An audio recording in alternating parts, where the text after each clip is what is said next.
السلام علیکم ورحمۃ اللہ وبرکاتہ۔ الحمدللہ رب العالمین والصلاة والسلام علی اشرف الانبیاء والمرسلین نبینا محمد وعلی آلہ واصحابہ اجمعین وبعد۔ جدید مناہج کی حقیقت کے آج کے اس دوسرے حلقے میں ہمارے سامنے سوال نمبر 36 ہے، اور یہ بھی منہج سے متعلق بہت ہی اہم اور بنیادی سوال ہے۔ سوال آپ دیکھیں ہے تو پرانے پس منظر میں، آج سے کئی سال پہلے کا جو ماحول تھا اس پس منظر میں یہ سوال ہے، لیکن اگر اس وقت یہ سوال اتنا زیادہ اہم تھا تو آج وہ پہلو اس دور میں اور کافی بڑھ چکا ہے، تو آج یہ سوال اور زیادہ اہم ہو چکا ہے۔ سوال کیا ہے؟ کچھ نوجوانوں کو ریکارڈ شدہ علمی دروس سننے اور معتبر علماء کے دروس میں پابندی سے حاضر ہونے میں دلچسپی نہیں ہے۔ کیا کہہ رہے ہیں؟ کچھ نوجوانوں کو ریکارڈ شدہ علمی دروس، یعنی علمی دروس جو کیسٹ میں ریکارڈ ہیں پہلے سے، جیسے ابھی درس ہوتا ہے نا، تو اب یہ ریکارڈ ہو جا رہا ہے، اب تو لائیو ہو جا رہا ہے، محفوظ ہو جا رہا ہے، تو جو کیسٹیں لگا کر کے جو ریکارڈ کر لیا کرتے تھے، پھر وہ بکتی تھیں، بانٹی جاتی تھیں، لوگ طلبہ اس کو سنتے تھے۔ تو کہہ رہے ہیں کہ کچھ لوگ جو ہیں وہ ریکارڈ شدہ علمی دروس سننے اور معتبر علماء کے دروس میں پابندی سے حاضر ہونے میں دلچسپی نہیں لے رہے ہیں۔ یہ سب سوالات سعودی عرب کے تناظر میں بہت خطرناک ہیں، کیونکہ وہاں اتنا اچھا ماحول تھا کہ آپ اس کو تصور نہیں کر سکتے، لیکن یہ جو نئی فکر آئی اخوانیت کی، اس کی اور سیاست کی نا، اس کے بعد سے ماحول بگڑا۔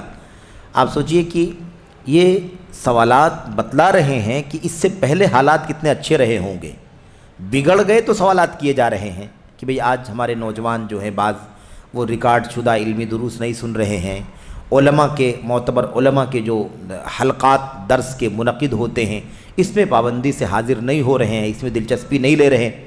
پہلے ایسا نہیں تھا، اب ایسا ہو رہا ہے۔ یہ سوال ہے، اسے انہوں نے غیر اہم اور معمولی نفع والا سمجھ رکھا ہے، یعنی یہ جو دروس ہیں ان کا سوچنا کیا ہے؟ کوئی اہم چیز نہیں ہے، کوئی قیمت نہیں ہے اس کی، اور نفع ہوگا اگر تو بہت معمولی نفع اس کے اندر، یعنی کوئی خاص فائدے کی چیز نہیں ہے۔ اور موجودہ عصری سیاسی تقریروں کی طرف متوجہ ہو گئے ہیں۔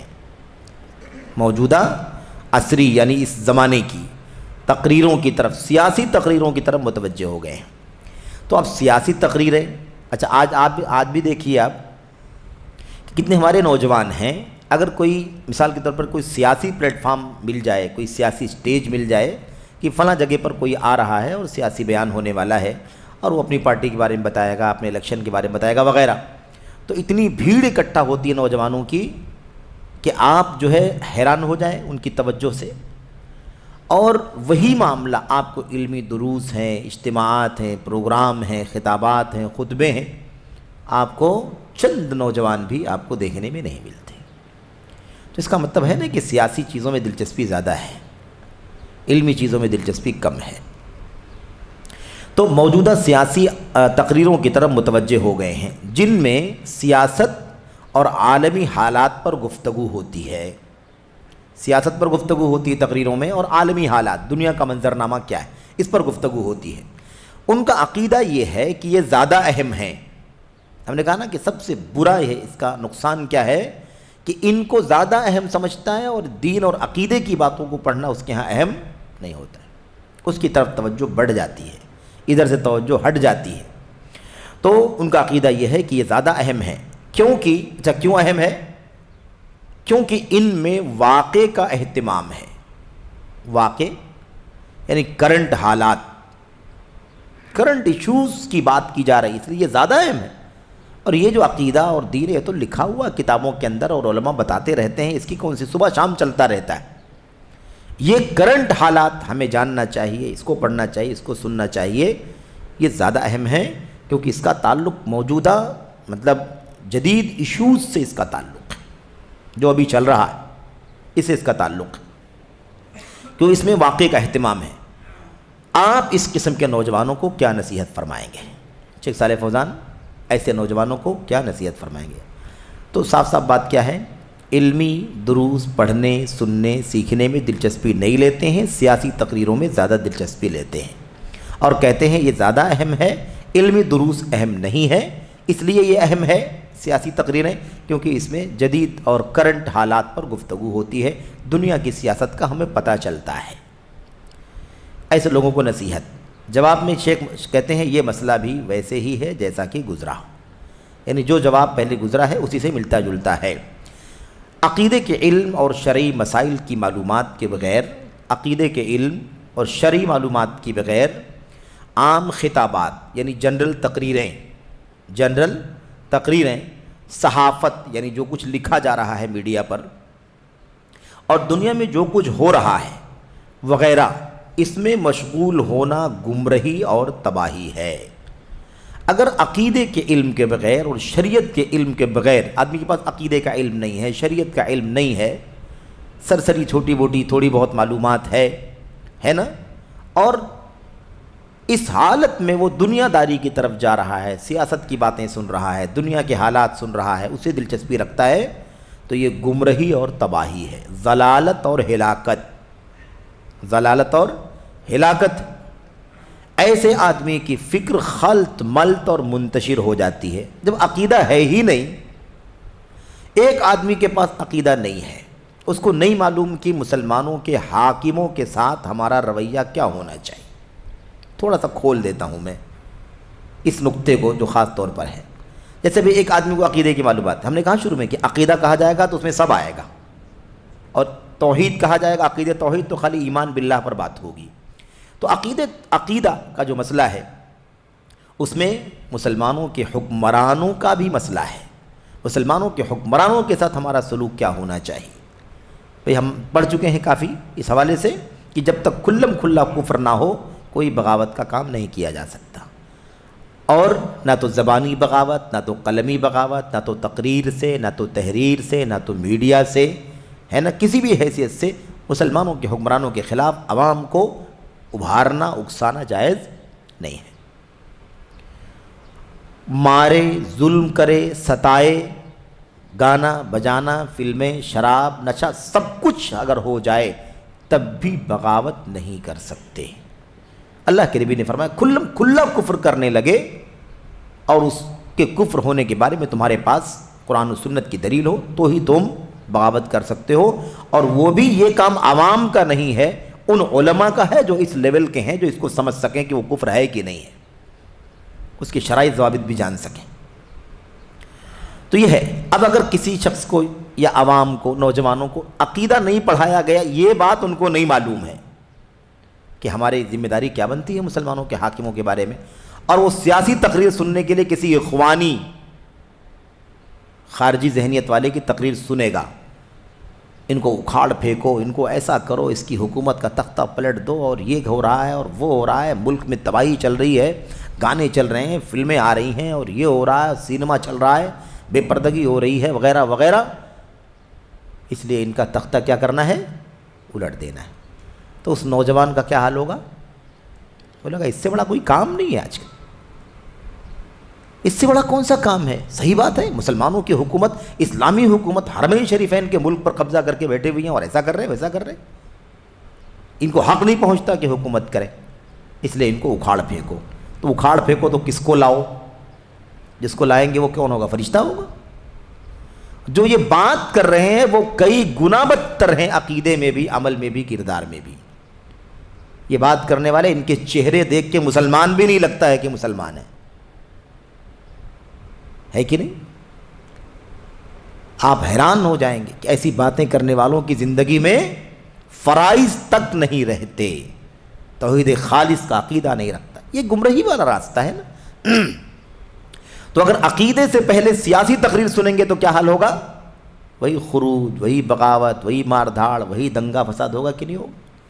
بھاگیں گے سب، یہاں چلو، اپنے گھر کی خبر نہیں، اپنے عقیدے کا پتہ نہیں، اپنے بال بچوں کا پتہ نہیں، اپنی بیوی کے عقیدے کا، ایمان کا، عمل کا کوئی پتہ نہیں، اس کو فلاں جگہ جا کر کے لڑائی کرنا ہے۔ یہ ہے نقصان، ایک اشارہ ہے صرف کہ اگر عقیدے کا علم نہیں ہوگا، اس سے پہلے سیاسی تقریریں، دنیا کے حالات، ممالک کے مسائل، انٹرویوز، اور کیا کون کس کے خلاف کیا بولتا ہے، یہ سب سنیں گے، اور ملکوں کی برائیاں، حاکموں کی برائیاں، ملک میں کیا گناہ چل رہا ہے، کیا جرائم چل رہے ہیں، اس پر اکسانے بھڑکانے کی چیزیں جب آپ سنیں گے، ظاہر سی بات ہے کہ آپ اسی راستے پر چل پڑیں گے۔ اور یہی ہوا ہے، یہی ہوا ہے۔ تو یہی شیخ کہہ رہے ہیں کہ ایسے آدمی کی فکر خلط ملط اور منتشر ہو جاتی ہے، منتشر ہو جاتی ہے، بکھر جاتی ہے، کیونکہ اس نے خیر و بھلائی کو چھوڑ کر ایک معمولی چیز کو اپنا لیا ہے۔ خیر و بھلائی، ایمان، عقیدہ، توحید، حلال حرام، دین، فرائض، واجبات چھوڑ کر کے کیا پکڑ لیا ہے؟ سیاسی تقریر کا راستہ۔ تو اتنی بڑی چیز کو چھوڑ کر کے اتنی معمولی چیز پر چلا آیا ہے، تو یہی حال ہوگا اس کا۔ جبکہ اللہ سبحانہ وتعالیٰ نے ہمیں سب سے پہلے علم نافع حاصل کرنے کا حکم دیا ہے۔ ہمارا کام کیا ہے؟ سب سے پہلے علم حاصل کرو۔ اب شیخ نے ساری باتیں یہاں پر دلیلوں کے حوالے سے کی ہیں، اور ہم لوگ سرسری طور پر اس کو پڑھ کر کے بات ختم کریں گے۔ اللہ تعالیٰ فرماتا ہے فَاعْلَمْ أَنَّهُ لَا إِلَهَ إِلَّا اللَّهُ وَاسْتَغْفِرْ لِذَنبِكَ، آپ جان لیں، علم حاصل کریں کہ اللہ کے سوا کوئی سچا معبود نہیں ہے، اور اپنے لیے اور ایمان والے مردوں کے لیے، ایمان والی عورتوں کے لیے اللہ سے مغفرت کا سوال کیجیے۔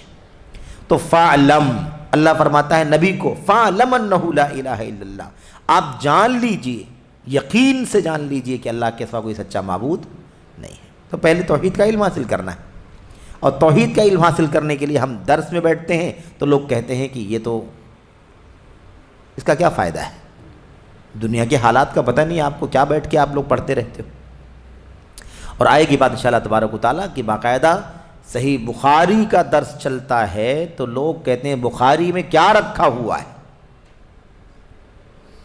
دوسری ایک کتاب، ایک رسالہ شائع ہوا ہے صوبائی جمعیت سے، منہج حق کی وضاحت اور فرقہ الاخوان المسلمون اور اس کی خفیہ تنظیموں سے انتباہ، چھوٹا سا رسالہ ہے 40-50 پیج کا، اس کے اندر اس کو بھی آپ پڑھیں، اس میں بالکل شارٹ میں ایک دم خلاصہ ان کے عقیدے کا، ان کی فکر کا، ان کے نظریات کا، یعنی اخوانیوں کا اور اخوانیوں کے راستے پر جو چلنے والے لوگ ہیں ان سب کے عقیدے کو کھول کر کے بیان کیا گیا ہے، صوبائی جمعیت میں ہے وہ، ابھی مطلب یعنی کیا کہتے ہیں اس کو، موجود ہے۔ ایسے اللہ فرماتا ہے هل يستوي الذين يعلمون والذين لا يعلمون، کیا علم والے اور بے علم والے برابر ہو سکتے ہیں؟ اللہ فرماتا ہے انما يتذکر اولو الالباب، عقل مند لوگ ہی نصیحت حاصل کرتے ہیں۔ تو عقل کو تذکر کے لیے استعمال کرنا ہے، عقل کو نصیحت حاصل کرنے کے لیے استعمال کرنا ہے، عقل کو شریعت پر حاکم بنانے کے لیے نہیں استعمال کرنا ہے۔ عقل کا استعمال کرو، قرآن و سنت سے نصیحت حاصل کرو، قرآن و سنت کو سمجھو۔ ایسے اللہ فرماتا ہے انما یخشی اللہ من عبادہ العلماء، حقیقت میں اللہ تبارک و تعالی سے اس کے علماء بندے ہی ڈرتے ہیں۔ اللہ سے حقیقت میں ڈرنے والے کون ہیں؟ علم والے، وہ بندے جو علم والے ہیں وہی اللہ سے ڈرتے ہیں۔ تو علم والا ہونے کی ضرورت ہے تاکہ اللہ کا خوف پیدا ہو۔ ظاہر سی بات ہے جس کو جتنا اللہ کے بارے میں علم ہوگا وہ اتنا اللہ سے ڈرے گا۔ اللہ کے نبی خود فرماتے ہیں کہ میں تم میں سب سے زیادہ اللہ کا علم رکھنے والا ہوں، اسی لیے تم میں سب سے زیادہ اللہ سے ڈرنے والا، اللہ کا تقوی اختیار کرنے والا ہوں۔ اچھا، اس کے بعد اللہ تعالیٰ فرماتا ہے وَقُلْ رَبِّ زِدْنِي عِلْمًا، آپ کہیے اے میرے پروردگار میرے علم میں اضافہ کر دے۔ حافظ ابن حجر کہتے ہیں، حافظ امام قرطبی کہتے ہیں کہ علم کے سوا کسی مسئلے میں اللہ تعالیٰ نے اپنے نبی کو بڑھوتری کی دعا کرنے کا حکم نہیں دیا ہے۔ علم ہی ایک ایسی چیز ہے جس کے بارے میں اللہ نے کیا فرمایا کہ آپ یہ کہیے ربی زدنی علماً، اے اللہ مجھے علم کے اعتبار سے بڑھا دے۔ اگر علم سے بڑھ کے کوئی چیز ہوتی تو اللہ تعالیٰ اپنے نبی کو اس میں بڑھوتری کی دعا کرنے کا حکم دیتا، لیکن علم سے بڑھ کے کچھ بھی نہیں ہے۔ تو نبی کو علم کی بڑھوتری کے لیے دعا کرنے کے لیے کہا جا رہا ہے، اور ہم علم سے دور بھاگ رہے ہیں، امتی ہیں، ادنا ہیں، کمزور ہیں، دور ہیں، پھر بھی علم سے ہمیں دور کیا جا رہا ہے۔ یہ جو لوگ سیاسی تقریریں سنانا چاہتے ہیں، دنگا فساد کی ذہنیت رکھنے والے لوگ، ایسے لوگوں کا مسئلہ کیا ہے کہ وہ نوجوانوں کو، شباب کو علم سے علماء سے دور بھی کرنا چاہتے ہیں. ان کے قریب رہیں گے تو ہمارا کام نہیں ہوگا, ان کے قریب رہیں گے تو ہمارا مقصد, ہم اپنے مقصد میں ناکام ہو جائیں گے, کیونکہ علماء روکیں گے, علماء سمجھائیں گے. بغاوت نہیں کر سکتے. علماء اپنے حاکموں کے لیے دعا کرو, ان کے لیے اللہ تبارک و تعالیٰ سے بھلائی کا سوال کرو, ان کی خیر خواہی کرو, ان کے ساتھ نصیحت کا معاملہ کرو. بغاوت کے تو وہ سمجھتے ہیں کہ علماء سے اگر ہم دور کر دیں گے تو ہی ہمارا مقصد ہمیں حاصل ہوگا. کہتے ہیں یہ اور ان کے علاوہ دیگر آیتیں ہیں جو اللہ کی کتاب اور اس کے رسول کی سنت میں نازل کردہ علم حاصل کرنے پر ابھارتی ہیں, ہے نا. قرآن و سنت کا علم حاصل کرنے پر ابھارتی ہیں, کیونکہ یہی وہ علم نافع ہے, نفع دینے والا علم, فائدہ مند علم جو دنیا اور آخرت میں مفید ہے, دنیا میں بھی فائدہ مند ہے اور آخرت میں بھی. اور یہی وہ نور ہے جس کے ذریعے انسان جنت اور سعادت کے راستے کی رہنمائی پاتا ہے. علم نور ہے. سعادت کا راستہ کیسے ملے گا؟ اسی علم کے ذریعے سے. دنیا میں خوشحال پاکیزہ ستھری زندگی اور آخرت میں سعادت کی راہ سے ہمکنار ہوتا ہے. دنیا میں بھی ساری بھلائیاں, اچھائیاں, سوکھ چین, اور آخرت میں بھی انشاءاللہ تبارک و تعالی جنت اور سعادت. اللہ تعالیٰ فرماتا ہے یا ایھا الناس قد جاءکم برہان من ربکم وانزلنا الیکم نورا مبینا فاما الذین آمنوا باللہ واعتصموا بہ فسیدخلہم فی رحمت منہ وفضل ویہدیہم الیہ صراطا مستقیما. آیت کریمہ دیکھیے دونوں سورۃ النساء کی 174-75. اے لوگو تمہارے پاس تمہارے رب کی طرف سے سند اور دلیل آ پہنچی. کیا آ گیا تمہارے پاس؟ برہان آیا, دلیل آئی, ہے نا, تمہارے رب کی جانب سے, اور ہم نے تمہاری جانب واضح اور صاف نور اتار دیا ہے. کیا اترا ہے؟ قرآن. کیا اترا ہے؟ سنت. جیسے قرآن اترا ہے ایسے سنت بھی اتری ہے. جیسے قرآن اتارا گیا ہے اللہ کی طرف سے, ایسے سنت کو بھی اتارا گیا ہے اللہ کی طرف سے. ایسا نہیں کہ سنت اپنی طرف سے ہے, سنت بھی وحی الہی ہے. قرآن وحی الہی ہے, سنت بھی وحی الہی. پس جو لوگ اللہ تعالیٰ پر ایمان لائے اور اسے مضبوط پکڑ لیا, اللہ پر ایمان لائے اور اللہ کے ساتھ مضبوطی سے جڑے رہے, یعنی اللہ کے دین سے جڑے رہے, اس کی کتاب سے جڑے رہے, انہیں تو وہ عنقریب اپنی رحمت اور فضل میں لے لے گا. اللہ تعالیٰ انہیں اپنی رحمت اور فضل سے نوازے گا اور انہیں اپنی طرف راہ راست دکھا دے گا. یعنی دنیا میں بھی اللہ کا فضل ملے گا اور انہیں اللہ تعالیٰ اپنی طرف راستہ دکھائے گا, یعنی آخرت میں بھی وہ کامیابی سے ہمکنار ہوں گے, اسی راستے پر چلیں گے جو اللہ کو منظور ہے, جو اللہ جس سے راضی ہوتا ہے. تو یہ آیت کریمہ کا ترجمہ اور اس کا معنی ہے. اسی طرح ہم اپنی نماز کی ہر رکعت میں سورۃ الفاتحہ کی تلاوت کرتے ہیں, ہر رکعت میں سورۃ الفاتحہ کی تلاوت کرتے ہیں, ہے کہ نہیں؟ اس میں یہ عظیم دعا موجود ہے, اہدنا الصراط المستقیم صراط الذین انعمت علیہم غیر المغضوب علیہم ولا الضالین. یہ آیت کریمہ آپ دیکھیے دونوں, اس کے اندر صاف بات کیا ہے کہ ہم اللہ تبارک و تعالیٰ سے سیدھے راستے کا سوال کرتے ہیں. سیدھا راستہ کون سا ہے؟ قرآن کا علم, سنت کا علم, اس میں جو مل رہا ہے وہی سیدھا راستہ ہے, صراط مستقیم. اسی لیے صراط مستقیم کا جو لفظ آیا ہوا ہے نا, یا صراط مستقیم, سیدھا راستہ, سیدھا راستہ, اس آیت کریمہ کی تفسیر حضرت ابو العالیہ ریاحی جو تابعی مفسر ہیں ان سے مروی ہے کہ ان سے کسی نے پوچھا کہ صراط مستقیم کیا ہے, صراط مستقیم کیا ہے؟ تو انہوں نے جواب دیا صراط مستقیم ہوا محمد صلی اللہ علیہ وسلم و صاحباہ.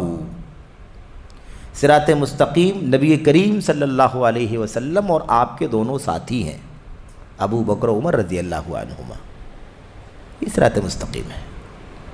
پھر اس کے بعد جس کو جواب, جنہوں نے ابو العالیہ نے جواب دیا, تو اس نے جس کو بتایا تھا, ابو العالیہ نے جس کے سوال کا جواب دیا تھا, وہ پھر گئے کسی اور کے پاس اور دوسرے مفسرین کے پاس, اور جا کر ان کو بتایا کہ صراط مستقیم کی تفسیر میں نے پوچھا کہ صراط مستقیم سیدھا راستہ کیا ہے, تو ابو العالیہ نے یہ جواب دیا, آپ کے پاس کیا تفسیر ہے؟ انہوں نے کہا ابو العالیہ نے جو کہا وہی صحیح ہے, تائید کی.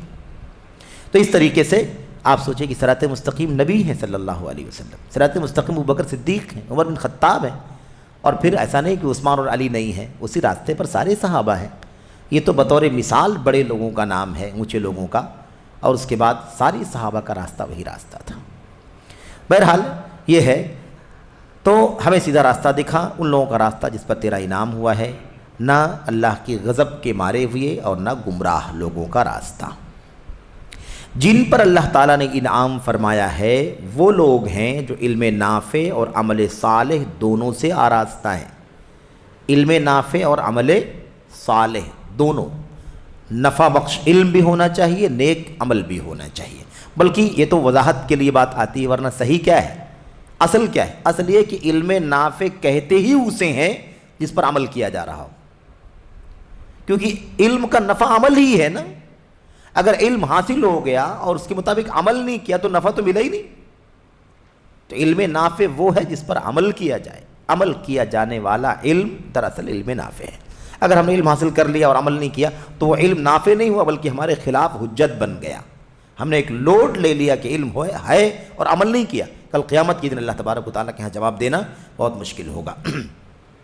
تو جو لوگ علم نافع اور عمل صالح والے لوگ ہیں وہ کون ہیں؟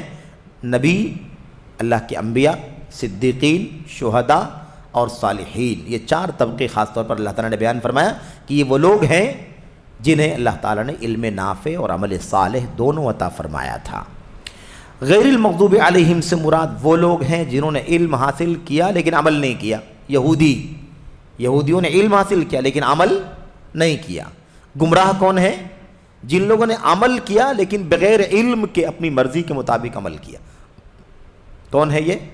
نصرانی، عیسائی۔ تو علم کے مطابق عمل، علم ہو، علم کے مطابق عمل نہ کرے، یہ کون ہے؟ اللہ کی غضب والے یہودی۔ اور جن کے پاس علم نہیں ہے، علم نہیں ہے، جہالت ہے، اور جہالت کے ساتھ وہ عمل کر رہے ہیں، ایسے لوگ گمراہ ہیں۔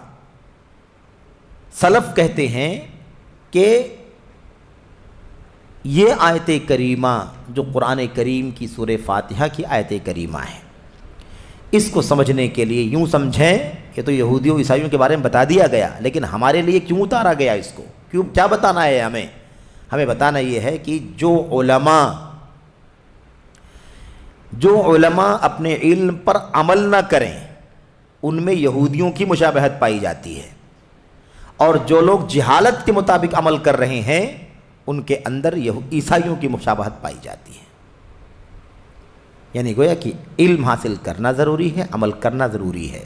علم حاصل کر کے عمل نہ کرنا یہودیت کا راستہ ہے، اور بغیر علم کے جہالت کے مطابق عمل کرنا یہ عیسائیت کا راستہ ہے، اور یہ دونوں غلط ہیں۔ پہلی قسم وہ ہے جن پر غضب ہوا کیونکہ اس نے علم و بصیرت کے باوجود اللہ کی نافرمانی کی۔ دوسری قسم وہ ہے جو گمراہ ہے کیونکہ اس نے علم کے بغیر عمل کیا، علم کے بغیر عمل کیا۔ نجات وہی پا سکتے ہیں جن پر اللہ کا انعام ہوا ہے، اور یہ وہ لوگ ہیں جن کے پاس علم نافع اور عمل صالح دونوں ہے۔ علم نافع اور عمل صالح دونوں ہیں، لہٰذا ہمیں اس کا دھیان رکھنا ضروری ہے۔ تو علم کے بغیر عمل بہت خطرناک، اور علم ہونے کے باوجود عمل نہ کرنا یہ بھی بڑا خطرناک۔ تو بہت سارے علماء، بہت سارے لوگ ہے نا ہر دور میں رہے ہیں جن کے پاس علم تو بہت ہے لیکن زندگی دیکھو تو زندگی میں عمل دکھائی نہیں دیتا۔ انسان ہونے کے ناطے کمی کوتاہی سب کے اندر ہو سکتی ہے، اس کا انکار نہیں ہے، لیکن مسئلہ یہ ہے کہ آدمی عمل کی قیمت ہی نہیں، خالی علم کی باریکیاں اور علم کے نقطے دنیا میں بہت سارے بتا سکتا ہے وہ، لیکن زندگی میں اس کے اوپر علم کے مطابق عمل نہیں ہے۔ حضرت عائشہ صدیقہ رضی اللہ تعالیٰ عنہ سے تابعی روایت کرتے ہیں، ایک شخص آتا تھا اماں عائشہ کے پاس، اماں عائشہ کے پاس ایک شخص آتا تھا اور آپ سے مسئلہ پوچھتا تھا چلا جاتا تھا، مسئلہ پوچھتا تھا چلا جاتا تھا۔ ماں عائشہ ایسا کیا کروں، ایسا کیا کروں، ایسا کیا کروں؟ اماں عائشہ بتاتی تھی۔ ایک بار وہ آیا سوال کرنے کے لیے، تو ام المؤمنین نے ان سے پوچھا کہ یہ بتاؤ کہ تم آتے ہو سوالات وغیرہ کرتے ہو اور اس کے بعد جواب سن کر کے جاتے ہو، تو اس پر عمل بھی کرتے ہو کہ نہیں کرتے ہو؟ یعنی علم حاصل ہونے کے بعد عمل ہونا چاہیے، ورنہ وہ علم ہے اور عمل نہیں تو علم نافع نہیں ہے، پھر تو مصیبت کا سبب ہے نا۔ تو اماں عائشہ سے نے پوچھا تو اس نے کہا کہ نہیں ام المؤمنین عائشہ، عمل تو نہیں کر پاتا ہوں میں۔ تو ایسے بہت سارے لوگ ہیں نا جو بہت سارے مسئلے فتوے پوچھتے ہیں لیکن عمل نہیں کرتے۔ تو اماں عائشہ نے کہا اس سے کہ جب تم علم کے مطابق عمل نہیں کرتے ہو تو بھلا کیوں اللہ تبارک و تعالیٰ کی حجت اپنے اوپر بھی بڑھا رہے ہو، میرے اوپر بھی بڑھا رہے ہو؟ یعنی اللہ کی طرف سے حجت بڑھ رہی، نوٹ ہو رہا ہے کہ علم پھیلایا جا رہا ہے، علم حاصل کیا جا رہا ہے، عمل ہے ہی نہیں، تو کیوں تم میرے اوپر اور اپنے اوپر اللہ تعالیٰ کی حجت بڑھا رہے ہو؟ تو بہرحال یہ بڑا خطرناک مسئلہ ہے۔ خیر یہ بات ہو گئی۔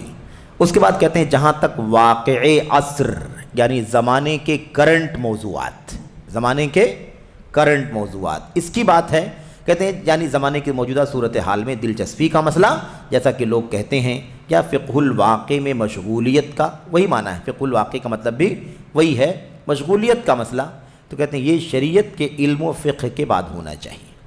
کب ہونا چاہیے؟ شریعت کا علم ہو جائے، شریعت کی معلومات ہو جائے، فقہ ہو جائے، اس کے بعد ہونا چاہیے، کیونکہ انسان علم شرعی کی بنیاد پر ہی زمانے کی موجودہ صورتحال اور دنیا میں کیا ہو رہا ہے اور کیسے کیسے افکار و نظریات اور آرا آ رہے ہیں وغیرہ کا جائزہ لے سکتا ہے۔ جب علم ہی نہیں رہے گا دین کا تو سارے خبریں، ساری نیوز سن کر کے کیا ملے گا اس کو؟ جو کچھ بھی وہ جانے گا اس پر تجزیہ کیسے کرے گا؟ اس کے مطابق وہ فیصلہ کیسے کر پائے گا کہ اتنی ساری باتیں سن رہا ہوں تو کیا کرنا چاہیے، کیا نہیں کرنا چاہیے؟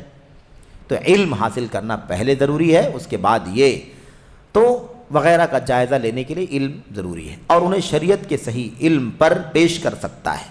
یعنی بھائی آج بہت ساری ایشوز ہو رہے ہیں تو علماء یہ ساری باتیں سنتے ہیں تو ان کو علم ہے تو وہ فٹ کرتے ہیں نا کہ بھئی علم ہمارا یہ ہے، یہ باتیں آ رہی ہیں، کہاں تک صحیح ہے کہاں تک غلط، تو علم پہلے ہونا چاہیے تاکہ ان میں خیر و شر کی تمیز کر سکے۔ بھئی علم کی روشنی ہی ہم کو بتائے گی کیا اچھا ہے کیا برا ہے، ورنہ میٹھی میٹھی باتیں کرنے والے، خون گرم کر دینے والی باتیں ہے کہ نہیں، جذبات میں ایموشن ملانے والی باتیں تو بہت سارے لوگ کہنے والے ہے کہ نہیں، تو لیکن علم رہے گا تو آدمی فیصلہ کر سکے گا کیا صحیح ہے کیا غلط، جبکہ علم شرعی کے بغیر وہ حق و باطل اور ہدایت و گمراہی کے درمیان تمیز نہیں کر سکتا، ہے کہ نہیں۔ لہذا جو پہلے پہل یعنی اسٹارٹ میں ہی اسٹارٹ میں ہی ثقافتی مسائل یعنی جنرل مسائل، جنرل باتیں، صحافتی امور، میڈیا پر کیا لکھا جا رہا ہے، صحافتی یعنی لکھا جانے والا، آرٹیکلز، موضوعات، تبصرے، کمنٹ، یعنی یہ ساری چیزیں، صحافتی موضوعات، صحافتی امور اور سیاسی حالات پہ مشغول ہوگا، جبکہ اس کے پاس اپنے دین کی بابت علم و بصیرت نہیں ہے، وہ ان مسائل سے گمراہ ہو جائے گا۔ علم اگر نہیں ہے تو یہ ساری باتیں اس کو کیا کر دیں گی، بہکا دیں گی، گمراہ کر دیں گی، اس لیے کہ ان میں گردش کرنے والی زیادہ تر چیزیں، یعنی جدید حالات میں گردش کرنے والی، پھیلنے والی زیادہ تر چیزیں گمراہی، باطل پروپیگنڈا، چکنی چپڑی باتیں اور دھوکے میں اور دھوکہ ہیں۔ کیا کہتے ہیں شیخ کہ جو کچھ آج جدید چل رہا ہے یہ سب حقیقت میں میٹھی میٹھی باتیں ہیں، ہے نا، دیکھنے میں بہت اچھی لگتی ہیں، ایسے ہی پروپیگنڈے والی چیزیں ہیں، باطل کو خوبصورت بنا کر کے پیش کیا جاتا ہے، یہ دھوکہ ہے، اس میں خطرہ ہے، انسان بھٹک جائے گا۔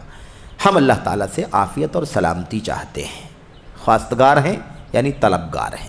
تو بہرحال کہنے کا مطلب یہ ہے کہ یہ شیخ صالح فوزان حفظہ اللہ نے جواب دیا، یہ خالص علمی جواب، اصولی جواب، اور اس کے علاوہ خاص بات کیا ہے، بہت زیادہ نصیحت والا جواب، خیر خواہی والا جواب، محبت والا جواب انہوں نے دیا ہے کہ عزیزوں، نوجوانوں، تمہارا کام یہ ہے کہ تم علم حاصل کرو، دین سے آشنائی حاصل کرو اور اس کے مطابق عمل کرو، یہ بنیادی چیز ہے۔ تو بہرحال یہ اس سوال کا جواب رہا، اور بقیہ باتیں انشاءاللہ آگے آئیں گی۔ یہاں پر ایک حاشیہ لکھا ہوا، اس پیج کا حاشیہ 230 کا پڑھ لیں، فقہ الواقع کے نعرہ لگانے والوں کا عیب۔ فقہ الواقع کے نعرہ لگانے والے کون ہیں؟ فقہ الواقع کے نعرہ لگانے والے اخوانی، الاخوان المسلمون کے لوگ، اخوانی حضرات، اخوانی ذہنیت کے لوگ، خارجی ذہنیت کے لوگ، یہ مراد ہیں۔ فقہ الواقع کا نعرہ لگانے والوں کا عیب خلیجی جنگ میں بے نقاب ہو گیا۔ جب خلیج کی جنگ چل رہی تھی، اب تفصیلات میں جانے کا تو نہیں موقع ہے اور نہ مناسب ہے، لیکن اس وقت جو ہے یہ بڑے نعرے لگاتے تھے، لیکن علماء نہیں ہٹے اس سے، علماء نے ان کی تائید نہیں کی۔ جو اپنے علماء ہیں سعودی عرب کے پختہ سلفی علماء، وہ ہٹے نہیں اس سے، وہ ہمیشہ قائم رہے سعودی عرب کے اسٹینڈ کے ساتھ، اپنے حاکم کے اسٹینڈ کے ساتھ قائم رہے، اور انہوں نے ان کی بات نہیں مانی۔ کہتے ہیں ان کی کوتاہی واضح ہو گئی، یہ جتنے فقہ الواقع والے تھے نا، ان کی کوتاہی واضح ہو گئی، ان کا پول کھل گیا جب انہوں نے کبار علماء کمیٹی کے فتوے کی مخالفت کی۔ جب وہ مسئلہ آیا تھا، جو بھی حالات تھے اس موقع پر، جو علماء سے فتویٰ لے کر کے سعودی حکومت نے فیصلہ کیا تھا، تو وہاں کی جو فتویٰ کمیٹی، جو کبار علماء بورڈ ہے جس کے شیخ صالح فوزان بھی ممبر ہے، تو انہوں نے جو جواب دیا تھا، اس جواب کہتے ہیں کہ اس فتوے کی مخالفت کی تھی اخوانیوں نے مخالفت کی تھی، اور یہ گمان کیا تھا کہ ان کا اٹکل پچو، یعنی جو ہوائی میں بات کر رہے ہیں وہ ہے نا، بغیر سر پیر کے جو بات کر رہے ہیں، کوئی دلیل نہیں، کوئی اصول نہیں، خالی سیاسی انداز کی تجزیے، تبصرے، کمنٹ کے انداز کی باتیں کہہ رہے ہیں، یہ سمجھتے تھے کہ ہمارا کام آ جائے گا، ہمارا یہ طریقہ ہمارے کام آ جائے گا، اور ان کا سیاسی و فکری عالم بلند و برتر ہو جائے گا، ان کا سیاسی اور فکری جھنڈا کیا ہو جائے گا؟ بلند ہو جائے گا، یعنی ان کا کام، ان کا مقصد حاصل ہو جائے گا۔ ہرگز نہیں اور ہزار بار نہیں۔ شیخ کہتے ہیں ایسا ہو ہی نہیں سکتا ہے کہ کوئی آدمی اپنے مقصد میں کامیاب ہو سکے۔ تو علم اور بصیرت کی روشنی میں کام کرنے والے علماء ہمیشہ الحمدللہ علم و بصیرت کی روشنی میں ہی عمل کرتے ہیں اور اسی راستے پر امت کو لانے کی کوشش کرتے ہیں۔ اس لیے علم کی روشنی میں آنے کی ضرورت ہے۔ دنیا کی باتیں، سیاسی باتیں، تبصرے، کمنٹ اور ایسے ہی دنیا کے ممالک میں کیا ہو رہا ہے، کیا نہیں ہو رہا ہے، کون سپورٹ میں ہے، کون مخالفت میں ہے، کس کا کیا ہے، کس کا کیا نہیں ہے، یہ ساری چیزیں بغیر علم کے اگر کوئی پڑھتا ہے تو اس کے لیے ہلاکت اور ضلالت کا سبب ہے۔ جتنے نوجوانوں کو میرے بھائیوں بہکتا بھٹکتا ہوا دیکھا جا رہا ہے دنیا میں، اس کی وجہ یہی ہے کہ ان کے پاس علم کی روشنی نہیں ہے۔ علم سے پہلے وہ سیاست اور دنیا کے ثقافتی مسائل کی طرف توجہ دے رہے ہیں، اور اسی قسم کے مولویوں اور اسی قسم کے لوگوں کے ساتھ وہ وابستہ ہیں، جڑے ہوئے ہیں۔ ورنہ اگر وہ آج علم کی روشنی میں آ جائیں، علماء سے وابستہ ہو جائیں، تو انشاءاللہ تبارک و تعالیٰ سارے مسائل ختم ہو سکتے ہیں۔ اللہ تعالیٰ ہم سب کو خیر کی توفیق عطا فرمائے، علم اور علماء سے وابستگی کی توفیق عطا فرمائے، سیاسی اور غیر ضروری باتوں سے اللہ تعالیٰ ہمیں دوری اختیار کرنے کی توفیق بخشے، آمین یا رب العالمین۔ وصلی اللہ وسلم وبارک علی نبینا محمد وعلی آلہ وصحبہ اجمعین۔ السلام علیکم ورحمۃ اللہ وبرکاتہ۔